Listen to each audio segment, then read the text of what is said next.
Let me take this across to my colleague Yesha Kotak, who's now joining us from Ahmedabad. Yesha, you have been speaking to the families of the victims, and there have been several accounts that have come to fore. This is the most difficult part of a reporter's job, I do understand. But what are you learning from the emotions that these people really carry, because they've lost their family members, their loved ones? You know, while we're here reporting, speaking to family members, speaking to eyewitnesses, it's so difficult to in fact control the emotions.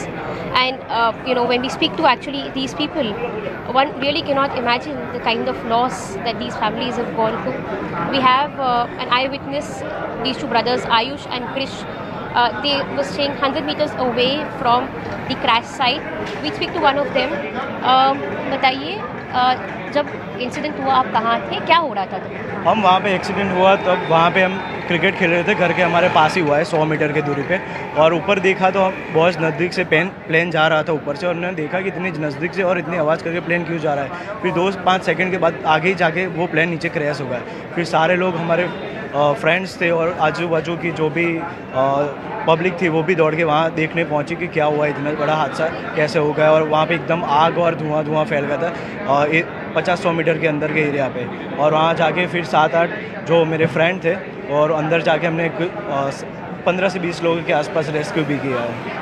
तो क्योंकि आप पास ही में रहते हैं, आप कह रहे हैं आपका क्रिकेट ग्राउंड पास ही में था, तो हर बार जो फ्लाइट जाती है तो कितनी ऊपर से आती है, और इस बार जो डिफरेंस था वो कितना था? मतलब आप अगर रेगुलर क्योंकि आप देखते हैं तो आपको समझ में आया। और रेगुलर हम वहाँ पे ही रहते हैं तो थोड़ी फ्लाइट ऊपर होती है, वहाँ से टेक ऑफ करते और लैंडिंग करते थे। पर इस बार ये प्लेन बहुत ही ज़्यादा नज़दीक है, ऑलमोस्ट घर को छूने ही वाला था।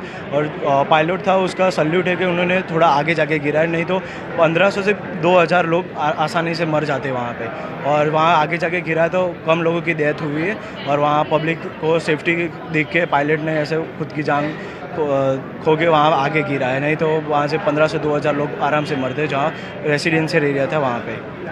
तो ये बताइए कि जब आपने पहली बार देखा, क्योंकि आप कह रहे हैं कि पूरा आग हो चुका था, तो क्रैश लैंडिंग होते ही जो है फ्लेम्स हो गए फ्लाइट में, या आप लोग ने क्या एक्चुअल इंसिडेंट देखा, और उसके बाद वहाँ पहुँचते क्या इंसिडेंट था? फ्लेम और स्मोक चारों तरफ फैल चुका था, वहाँ अंदर जाना तो बहुत ही मुश्किल था, क्योंकि फ्लेम फेस पे आ रहा था। और वहाँ नीचे इतना ज़्यादा 56,000 लीटर जो फ्यूल था वो नीचे गिर गया था और ब्लास्ट हुआ था। तो ज़मीन भी नीचे भी बहुत ज़्यादा गर्म हो चुकी थी, चलना भी बहुत मुश्किल था और सांस लेना भी बहुत मुश्किल हो गया था।